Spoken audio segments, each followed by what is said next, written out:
Él era el genio y ella la víctima. Juntos me traicionaron usando mi dinero para su romance. Pero la empresa familiar estaba a mi nombre. Vendí todo y los dejé sin nada.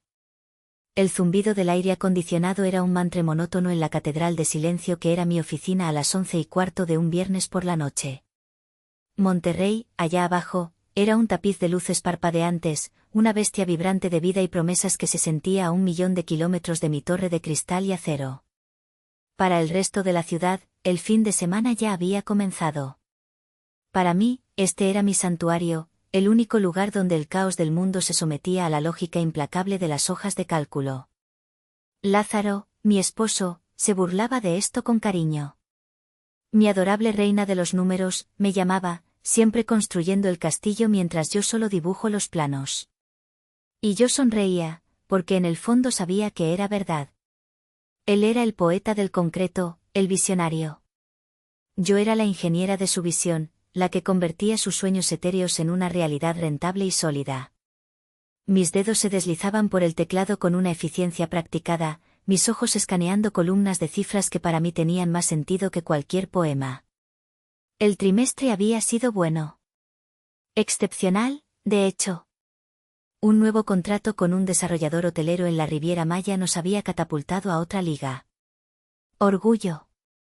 Eso sentí. Un orgullo silencioso y feroz por lo que habíamos construido. Fue entonces cuando lo vi. Una anomalía en la matriz perfecta de números. Un solo cargo en la tarjeta American Express corporativa de Lázaro que no encajaba. La mayoría de sus gastos eran predecibles, comidas en restaurantes de moda para agasajar a clientes, vuelos a obras en construcción, compras impulsivas en tiendas de materiales de arte. Pero esta línea era diferente. 52,800 pesos. El concepto era tan escueto como un golpe, estancia, Hotel La Valise. Mi respiración se atoró en mi garganta. La Valise. No era un hotel de negocios. Era un nido de lujo y discreción en el corazón de San Miguel de Allende, un lugar al que las parejas iban a desaparecer del mundo. La fecha del cargo, el sábado anterior. El mismo fin de semana que Lázaro me había dicho que estaría atrapado en una obra en Querétaro, supervisando personalmente la instalación de una fachada de mármol. Es un desastre, mi amor, me había dicho por teléfono, su voz sonaba convincentemente estresada. No podré volver hasta el lunes. Te extraño. Un frío, no como el del aire acondicionado, sino uno que emanaba desde el centro de mis huesos, comenzó a extenderse por mi cuerpo.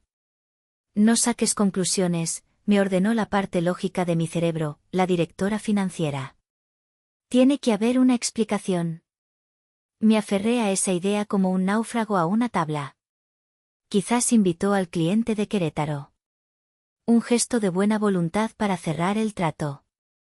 Pero la mentira se sentía delgada, frágil. Lázaro era encantador, no generoso a ese nivel. Y nunca, en 8 años de matrimonio y negocios, había hecho un gasto así sin consultármelo. Mi primer instinto fue buscar el recibo. Con una eficiencia casi robótica, abrí nuestro servidor en la nube. Teníamos un sistema impecable que yo misma había diseñado, donde todas las facturas se escaneaban y archivaban por proyecto. Escribí La Valise en la barra de búsqueda.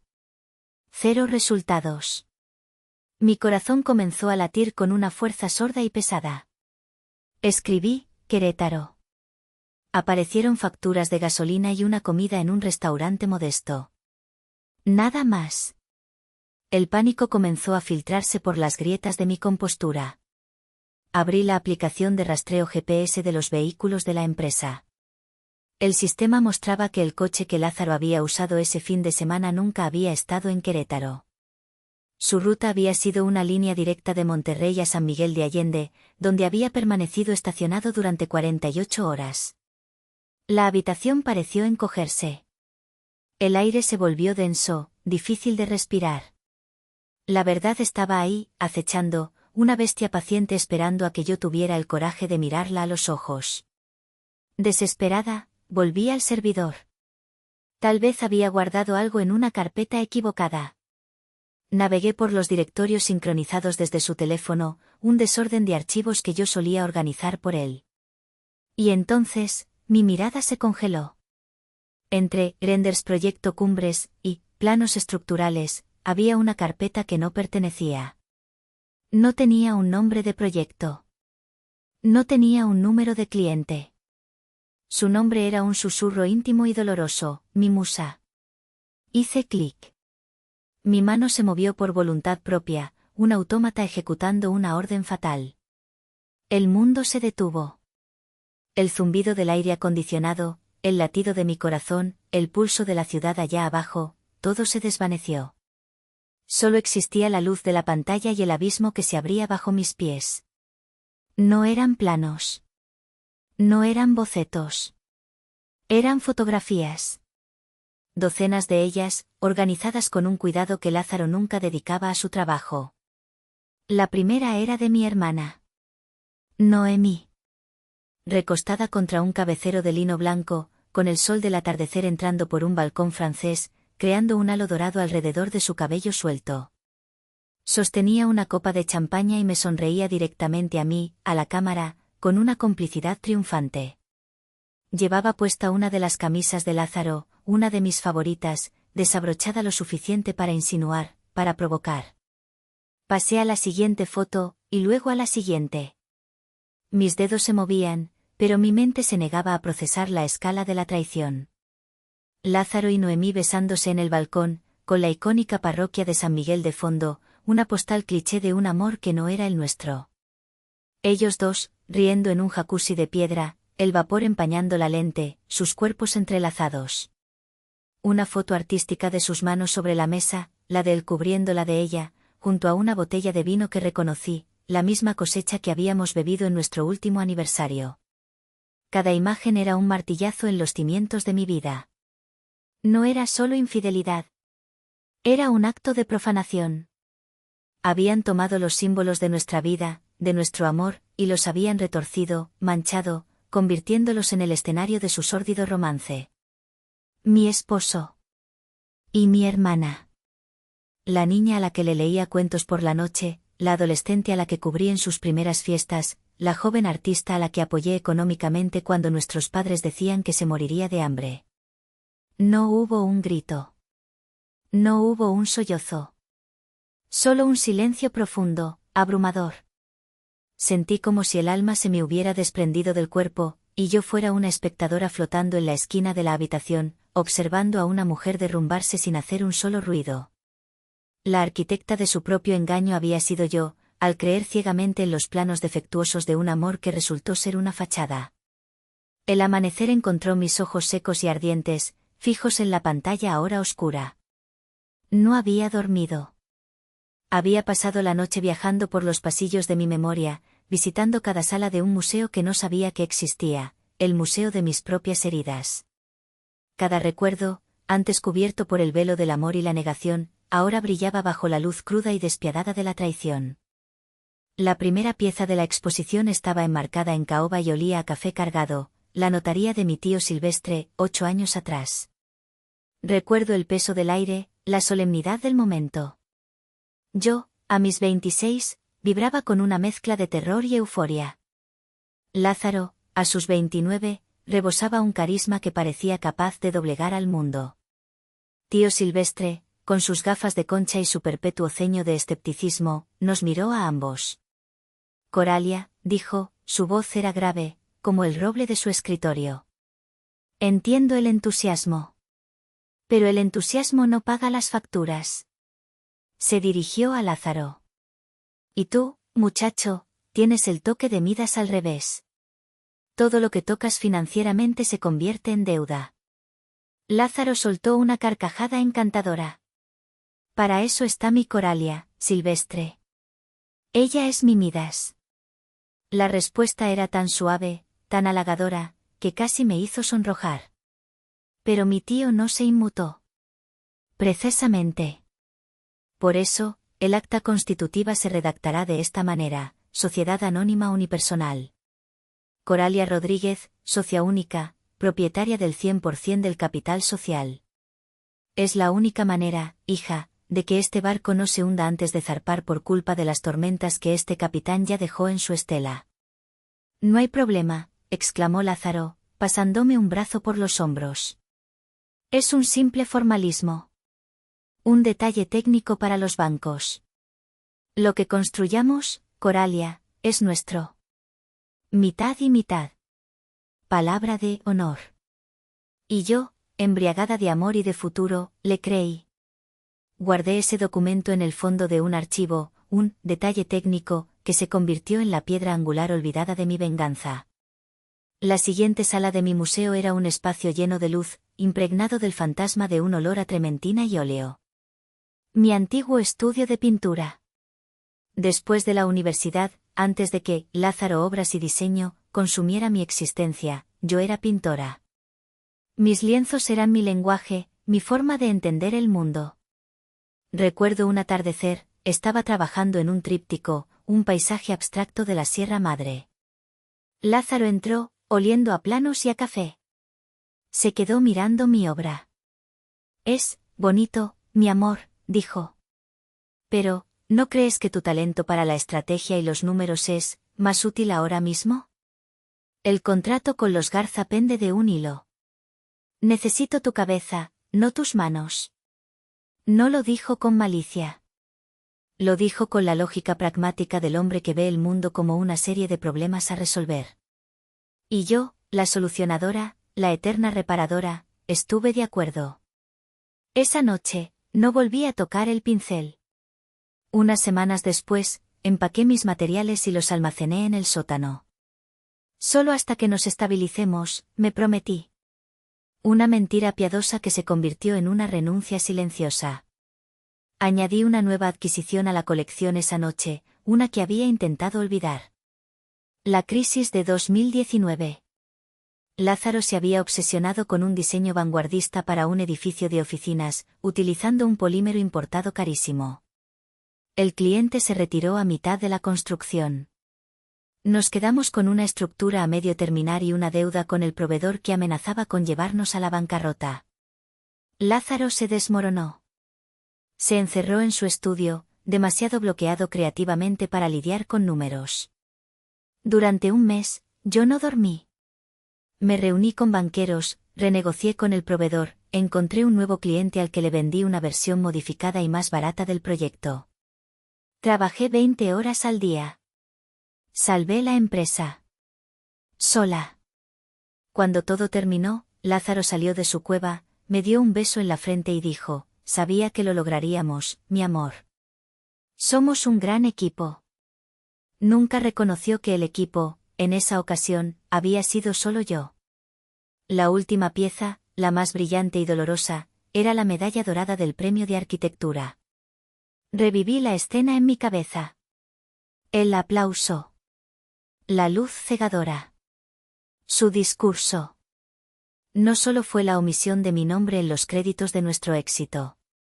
Fue a quien eligió poner en mi lugar. Quiero agradecer a mi cuñada, Noemí, dijo su voz, resonando en el gran salón. Su alma de artista, su frescura, ella es una verdadera musa. Y luego, la estocada final, la relegación condescendiente, y a mi esposa, Coralia, mi gran apoyo en casa. Me convirtió en su ama de llaves. En su animadora personal. Y le entregó mi lugar, el de su socia, el de la CEO creadora de su imperio, a mi hermana. A la niña que, en ese momento, ya se acostaba con él. Recorrer ese museo no me trajo más lágrimas. Me trajo una claridad aterradora. Esto no era un error, una aventura. Era la culminación lógica de años de borrado, de minimización, de desprecio sutil. Habían conspirado, quizás inconscientemente al principio, para reducirme a una función, a un recurso. Y ahora, este recurso iba a liquidar todos los activos. Llegué a casa cuando el sol comenzaba a despuntar, tiñendo el cielo de un naranja violento. La casa, nuestro orgullo, una obra maestra de diseño de Lázaro que yo había pagado, se sentía ahora como un mausoleo. Fría, impersonal, un escenario. Lázaro estaba en la cocina. El aroma a café recién hecho llenaba el aire. Me miró con una preocupación perfectamente ensayada. ¿Coralia? ¿Dónde estabas? Estaba a punto de llamar a la policía. Tuve que terminar el informe trimestral. Me quedé dormida en la oficina, mentí sin titubear. La facilidad con la que las palabras salieron de mi boca me sorprendió y me asustó a partes iguales.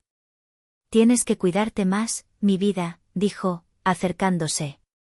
Intentó besarme, pero esta vez fui yo quien se movió, yendo hacia la cafetera. Necesito cafeína. El rechazo, aunque sutil, no pasó desapercibido. Vi una sombra de irritación cruzar su rostro antes de que la reemplazara con su máscara de esposo comprensivo. Esperé. No iba a precipitar la confrontación. Quería que ocurriera en mi territorio, en mis términos. La oportunidad perfecta llegó esa misma tarde. Noemí, con la naturalidad de quien se sabe con derecho a todo, apareció sin avisar. Hola, familia. Pasaba por aquí y pensé en saquear su refri, dijo, entrando con una sonrisa radiante. Era el momento. Fui a mi estudio, tomé la fotografía que había impreso, la del beso en el balcón, y volví a la cocina. Lázaro le estaba sirviendo un vaso de agua a Noemí. Se reían de alguna broma privada. Dejé la foto sobre la encimera de mármol blanco, entre ellos dos. El papel fotográfico hizo un sonido suave, casi imperceptible, pero en el silencio que siguió, sonó como un portazo. Ambos se quedaron mirando la imagen. La risa de Noemí murió en su garganta. El rostro de Lázaro se convirtió en una máscara de piedra. El aire se espesó, cargado de la electricidad de la verdad expuesta. ¿Qué es esto?, preguntó Lázaro finalmente, su voz un susurro ronco. Es una foto, respondí, mi voz era un bisturí, fría y precisa. De la suite nupcial del Hotel La Valise, en San Miguel de Allende. El fin de semana pasado. Mientras tú, Lázaro, estabas, atrapado, en una obra en Querétaro. Fue como si hubiera activado un interruptor. La negación, torpe y desesperada, comenzó. Coralia, mi amor, no es lo que estás pensando, dijo Lázaro, dando un paso hacia mí, con las manos en alto en un gesto de paz universalmente falso. Te lo puedo explicar. Fue un viaje de trabajo, de inspiración.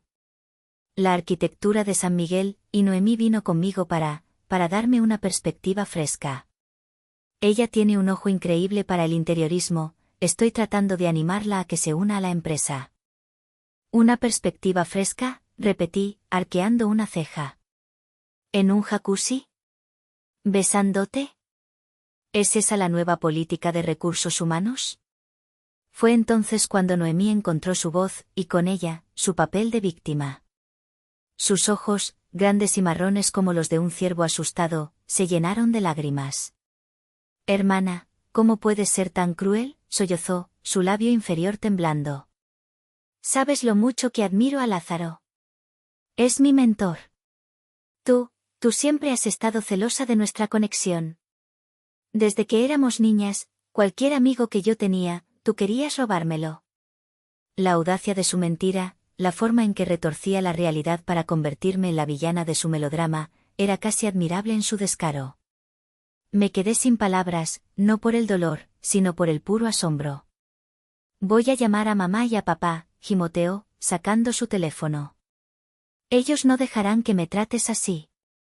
La llegada de mis padres, Isidro y Jacinta, fue como verter gasolina sobre el fuego. Entraron en la casa como un tribunal de inquisición, con los rostros endurecidos por la justicia autoproclamada. No me hicieron una sola pregunta. Su veredicto ya estaba decidido. Coralia, tronó mi padre, su dedo índice apuntándome como un arma. ¿Qué es este escándalo? ¿Humillar así a tu hermana? Mi madre corrió a abrazar a la sollozante Noemí. Ya, mi niña, susurró, lanzándome una mirada cargada de reproche. Tu hermana está muy estresada por el trabajo. No sabe lo que dice. Se giró hacia mí.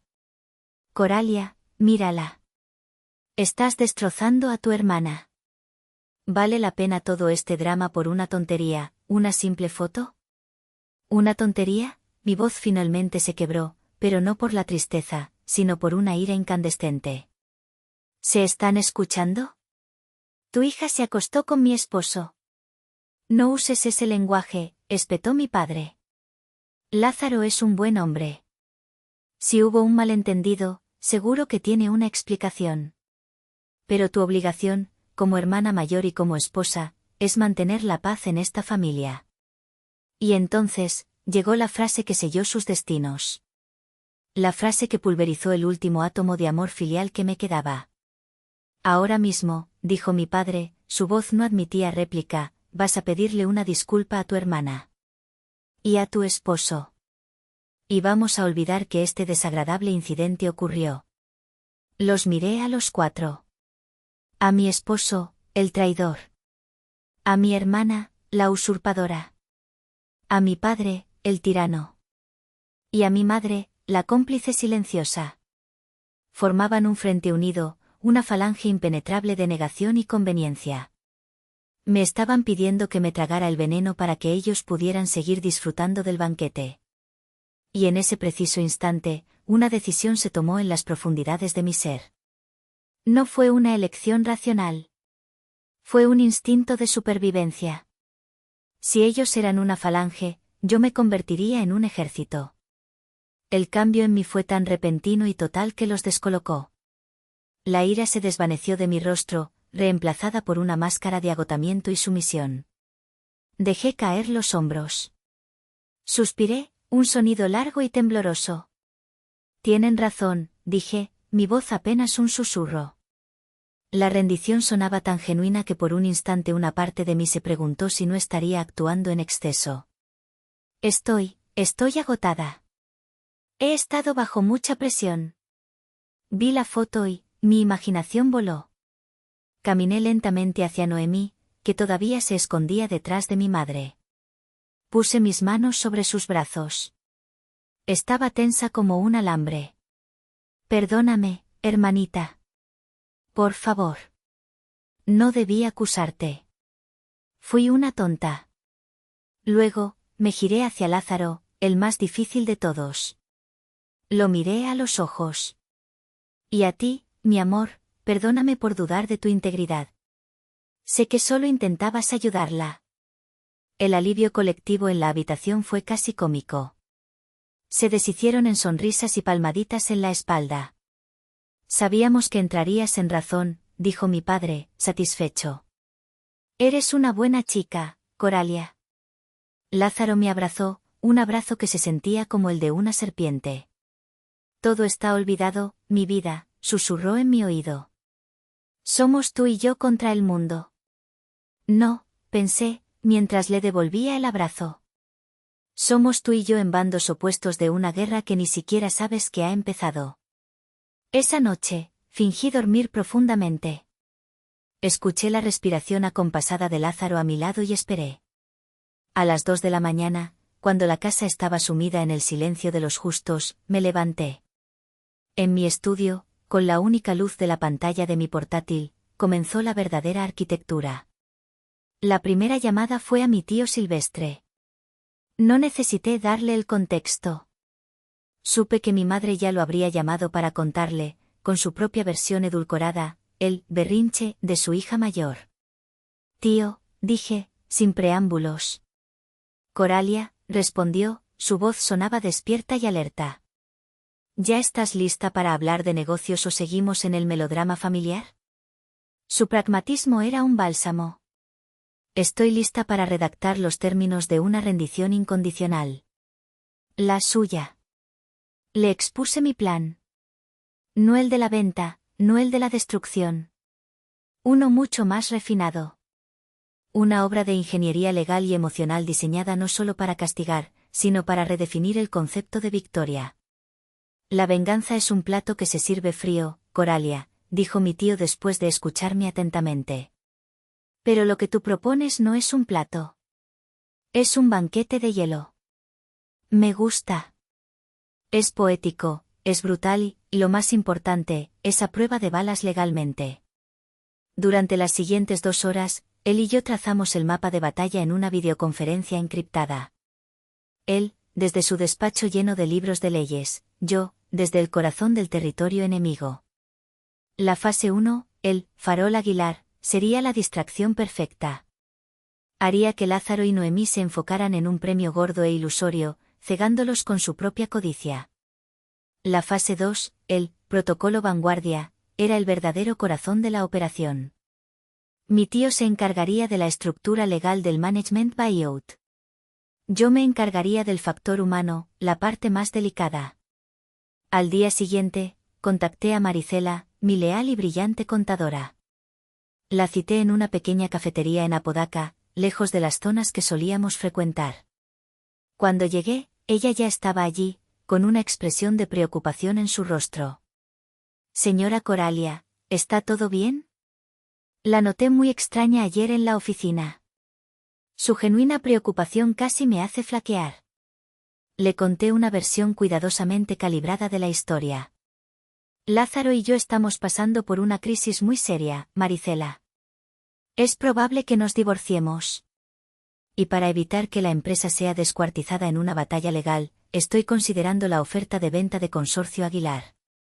Vi cómo se le encogía el corazón. Maricela era madre soltera. Su trabajo era su sustento y su orgullo. Pero, eso significaría despidos, ¿verdad? Ellos traerían a su propia gente. Exactamente, dije, mirándola fijamente. Y es por eso que te he llamado. Porque hay otra salida. Una en la que no solo conservas tu trabajo, sino que te conviertes en la dueña de todo el maldito edificio. Le expliqué el plan. Sus ojos se abrieron como platos, pasando de la incredulidad al pánico y, finalmente, a una chispa de esperanza aterrorizada. ¿Yo? ¿Dueña? Señora, yo apenas puedo pagar la hipoteca de mi casa. Tú no estarás sola, le aseguré. He pensado en Ismael, nuestro jefe de obra, y en Sofía, la diseñadora junior. Ustedes tres son los pilares sobre los que se sostiene esta empresa. Lázaro pone el nombre, pero ustedes ponen el trabajo, la lealtad, el alma. Le mostré los números, las proyecciones. Le expliqué cómo usaría el valor neto de la empresa como garantía para el préstamo que el banco les otorgaría. Como su nueva sociedad, Colectivo de Diseño Vanguardia, adquiriría la totalidad de las acciones sin poner un centavo de su bolsillo. Yo seré la garante fantasma, le dije. Mi nombre estará en el préstamo, asegurando que el banco no se eche para atrás. A cambio, quiero un acuerdo de participación en los beneficios durante 10 años. Después de eso, soy historia. La empresa será vuestra, libre y clara. Se quedó en silencio, asimilando la enormidad de lo que le estaba proponiendo. Era un salto al vacío, pero con una red de seguridad tejida con mi propio patrimonio. ¿Por qué?, preguntó finalmente, su voz era un susurro. ¿Por qué hacer esto por nosotros? La miré y le di la única respuesta verdadera que tenía. Porque he pasado los últimos 8 años construyendo algo que amaba, Maricela. Y no voy a permitir que la ignorancia y la traición lo conviertan en cenizas. Esto no es un regalo. Es una inversión. Estoy invirtiendo en la única gente que ha demostrado ser digna de confianza. Salió de esa cafetería no como mi empleada, sino como mi cómplice. La primera soldado de mi ejército silencioso. La arquitecta del engaño ya tenía a su equipo de construcción. La fase del farol Aguilar fue sorprendentemente fácil de ejecutar. La codicia es un amplificador maravilloso, solo necesitaba susurrar y ellos escuchaban un trueno. Empecé dejando accidentes cuidadosamente planeados. Un estado de cuenta bancario con un saldo multimillonario sobre mi escritorio. Una llamada telefónica en el altavoz del coche, discutiendo con mi tío Silvestre sobre cláusulas de no competencia y valoraciones de activos intangibles. Lázaro, que hasta entonces nunca había mostrado el más mínimo interés en la parte administrativa de la empresa, de repente se convirtió en un experto en fusiones y adquisiciones. Leía el Wall Street Journal en el desayuno. Me preguntaba sobre el EBITDA y los múltiplos de valoración. Era como ver a un niño jugar a ser empresario. Coralia, tienes que ser dura en la negociación, me aconsejaba, con la seriedad de un magnate. No podemos dejar que nos intimiden. El valor de mi marca, de mi nombre, es incalculable. Yo asentía, tomando notas en una libreta, como si sus palabras fueran oro. Por dentro, me preguntaba cómo un hombre podía ser tan brillante en una disciplina y tan ciegamente estúpido en todas las demás. La dinámica familiar también cambió. De repente, yo era el centro de su universo. Mi madre me llamaba todos los días para saber cómo iban las cosas. Mi padre me daba palmadas en la espalda, diciéndome que sabía que tenía una cabeza para los negocios. ¿Y Noemí? Noemí se convirtió en mi sombra. Hermanita, me decía, con una voz melosa que me erizaba la piel. Cuando todo esto termine, tenemos que hacer un viaje. Solo tú y yo. Como antes.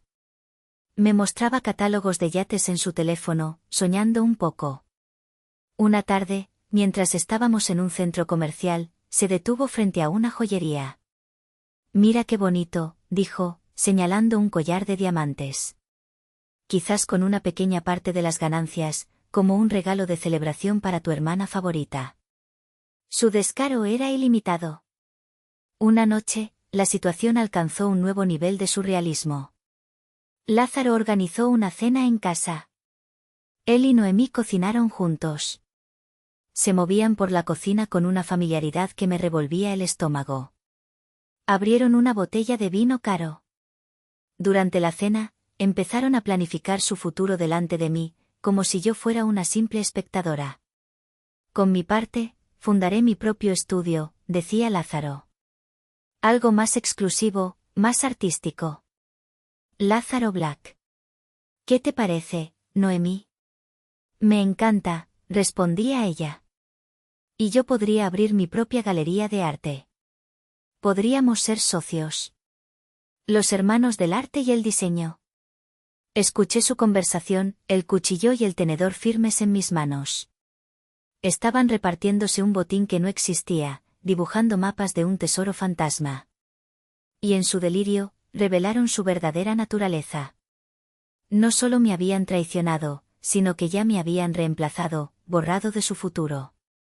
Esa noche, después de que se fueron, me senté sola en el salón, rodeada de los platos sucios de su celebración prematura. Y por primera vez en semanas, sentí el peso de lo que estaba haciendo. La duda, como una niebla fría, se deslizó en mi corazón. ¿Y si había otra manera? ¿Un divorcio, por doloroso que fuera? Podría tomar mi mitad, irme y empezar de nuevo. Sin tanta complicación, sin tanto drama. Abrí un cajón del viejo escritorio de mi abuelo, donde guardaba algunos recuerdos. En el fondo, había una foto. La única foto que conservaba de nuestra boda que no estaba en un álbum. Era una foto espontánea, tomada por un amigo. Lázaro y yo, escapando de la fiesta por un momento, sentados en un escalón, riendo a carcajadas por algo que ya no recordaba. Estábamos agotados, felices e increíblemente jóvenes. El mundo entero parecía una promesa. Miré a la mujer de la foto, a esa Coralia de 26 años, con los ojos llenos de una confianza ciega. Sentí una oleada de compasión por ella. Le habían robado su futuro, le habían vendido un sueño defectuoso. Mi plan ya no era solo por la mujer que era ahora, la que se reflejaba en la ventana de la oficina. Era por ella. Por esa chica de la foto. Le debía una justicia que fuera tan grande como la fe que ella había tenido. Guardé la foto. La niebla de la duda se disipó. No había vuelta atrás. No estaba destruyendo un matrimonio. Estaba demoliendo una mentira para poder construir, por fin, una verdad para mí misma. Y la primera piedra de esa nueva construcción se colocaría en la notaría, al firmar el verdadero contrato. El día de llegó disfrazado de un martes cualquiera. El cielo de Monterrey estaba cubierto por una capa de nubes grises que amenazaba con llover, un telón de fondo perfecto para el drama que estaba a punto de desarrollarse. Lázaro me despertó con un beso en la frente, un gesto que en otro tiempo me habría derretido y que ahora sentía como el toque frío de un reptil. Hoy es el día, Coralia, susurró, su voz cargada de una emoción casi febril. El día en que colgamos los guantes y nos convertimos en leyendas. Asentí, forzando una sonrisa. La reunión es a las 11. Es en la notaría de siempre, la del centro. Pero los abogados de consorcio han sido muy claros, solo los firmantes y los asesores legales. Quieren evitar cualquier tipo de filtración a la prensa. Entendido, mi generala, dijo, haciendo un saludo militar de broma. Tú ve y conquista. Yo esperaré aquí las noticias de nuestra victoria. Por cierto, Noemí vendrá a comer para que esperemos juntos. La pobre está tan nerviosa como yo. La idea de ellos dos, esperando juntos la noticia de su inminente riqueza, casi me hizo reír. La ironía era tan espesa que se podía cortar con un cuchillo. Salí de casa a las 10:30. Le di un último vistazo a la fachada de cristal y acero, a los jardines perfectamente cuidados. Ya no sentía que fuera mi hogar. Era una escenografía a punto de ser desmontada. Mi coche, en lugar de tomar la avenida hacia el bullicio del centro, se desvió hacia el oeste, hacia la tranquilidad anónima de la zona industrial. La notaría de mi tío Silvestre estaba en un edificio bajo y sin pretensiones, intercalado entre una fábrica de plásticos y un almacén de logística. El anonimato era nuestro aliado. Cuando entré, el contraste con mis recuerdos de la notaría de la boda fue abrumador. No había caoba ni cuero, solo paredes blancas y muebles funcionales. Y las personas que me esperaban no eran ejecutivos de alto nivel. Eran Maricela, Ismael y Sofía. Estaban de pie junto a la mesa de reuniones, luciendo incómodos y solemnes con su mejor ropa. Maricela llevaba un traje sastre que le quedaba un poco grande. Ismael se ahogaba con una corbata que claramente no estaba acostumbrado a usar.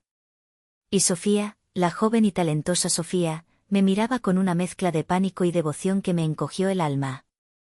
Mi tío Silvestre y el notario, un hombre mayor y de pocas palabras, ya tenían todo preparado.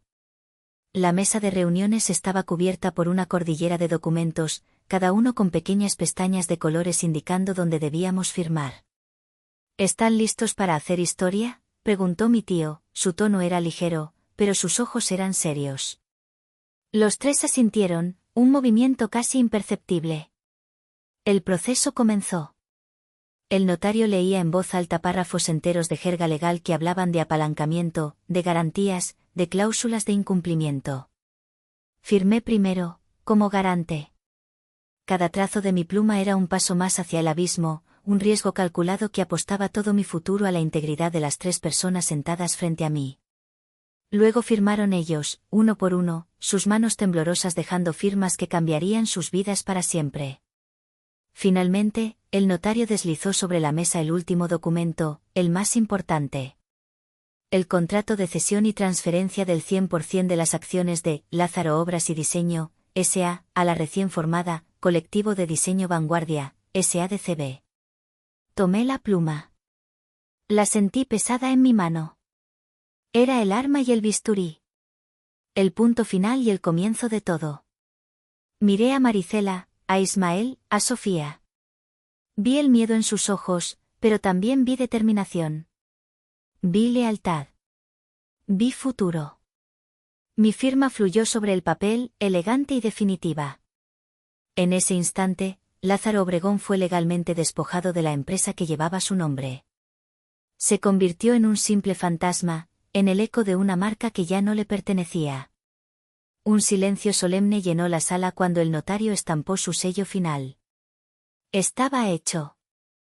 Maricela fue la primera en hablar, su voz quebrada por la emoción.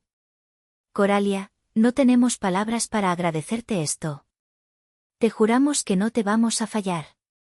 Puse mi mano sobre la suya. Lo sé, Maricela. Por eso los elegí a ustedes. Me levanté. Ahora, si me disculpan, tengo una cena de celebración que atender. Salí de la notaría y me quedé un momento de pie en la acera. La llovizna que amenazaba desde la mañana finalmente comenzó a caer, un bautismo frío y purificador. Mi teléfono vibró. Un mensaje de Lázaro. ¿Y bien? ¿Ya puedo comprar el Ferrari? Una sonrisa, la primera sonrisa genuina en semanas, se dibujó en mi rostro. Escribí mi respuesta. Paciencia, mi amor. Las mejores cosas toman tiempo. He reservado en Pangea a las 9. La noche es joven y tenemos mucho que celebrar. Pangea era un escenario perfecto para el acto final. El reservado privado nos aislaba del resto del mundo, creando una burbuja de lujo íntimo. La iluminación era tenue, las copas de cristal de Bohemia reflejaban la luz de las velas, y el servicio era tan impecable como invisible. Mis invitados de honor estaban en su elemento. Lázaro presidía la mesa como un rey recién coronado. Hablaba sin parar, con una energía febril, desgranando sus planes. Compraría una propiedad en la costa de Oaxaca para construir su obra maestra definitiva. Fundaría un nuevo estudio, Lázaro Black, una firma ultra exclusiva. Contrataría a los mejores arquitectos del mundo. Noemí, sentada a su lado, lo escuchaba con la boca entreabierta, como si sus palabras fueran el Evangelio.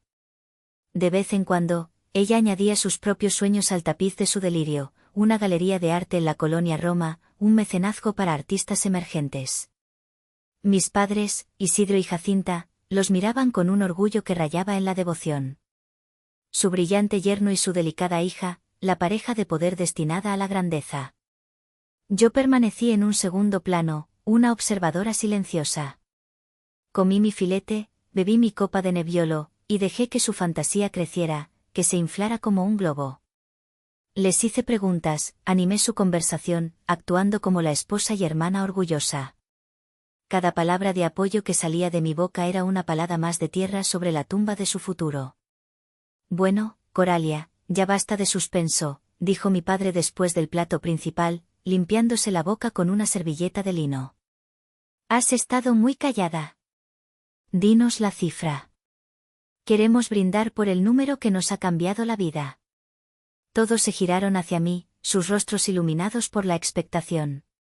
La codicia era una presencia casi física en la habitación. Dejé mi copa sobre la mesa. El suave tintineo pareció resonar en el silencio que se había creado. La cifra es complicada, dije, saboreando el momento. Pero tienes razón, padre. Es hora de brindar. Me puse de pie lentamente. Mi movimiento capturó toda su atención. Levanté mi copa. Ellos, sonrientes, levantaron las suyas. Familia, comencé, mi voz era sorprendentemente firme, sin un ápice de temblor. Quiero proponer un brindis. Como todos saben, hoy fue un día trascendental. Un capítulo muy importante de nuestras vidas se ha cerrado. La empresa ha sido vendida. Por la venta, exclamó Lázaro, con la copa en alto, a punto de chocarla con la mía. Detuve su movimiento con una mirada. No tan rápido, dije, y su sonrisa vaciló, confundida. Porque, verán, la venta ha sido poco convencional. De hecho, ha sido tan especial, que he considerado apropiado que conozcan en persona a los nuevos propietarios. Justo en ese momento, como si hubiera sido ensayado, la puerta del reservado se abrió. Mi tío Silvestre entró primero, con su presencia imponente. Detrás de él, venían Maricela, Ismael y Sofía. No eran los empleados nerviosos de la notaría. Eran los nuevos directivos. Maricela, con un traje sastre perfectamente ajustado. Ismael, luciendo un traje oscuro que le daba un aire de autoridad inesperada. Y Sofía, con un vestido elegante y una confianza que la hacía parecer mayor. La confusión en la mesa era absoluta. Lázaro miró de mí a ellos, su cerebro trabajando a toda velocidad, intentando encontrar una explicación lógica. ¿Coralia? ¿Qué es esta broma? ¿Quiénes son ellos? ¿Los abogados de consorcio? No es ninguna broma, Lázaro, dije, y mi voz se despojó de toda calidez. Y no son de Consorcio Aguilar. Permíteme presentarte al consejo directivo del colectivo de diseño Vanguardia. Los nuevos, y únicos, propietarios de la empresa que, hasta esta mañana, llevaba tu nombre. El impacto de mis palabras cayó en la habitación como una bomba de neutrones, aniquilando todo el sonido y la alegría. Yo no vendí la empresa a un rival, continué, mi voz cortando el silencio. Se la transferí, en su totalidad, a las únicas personas que demostraron ser dignas de ella. A las personas que la construyeron con su sudor, su talento y su inquebrantable lealtad, mientras otros estaban ocupados en viajes de inspiración. Saqué un único sobre de mi bolso.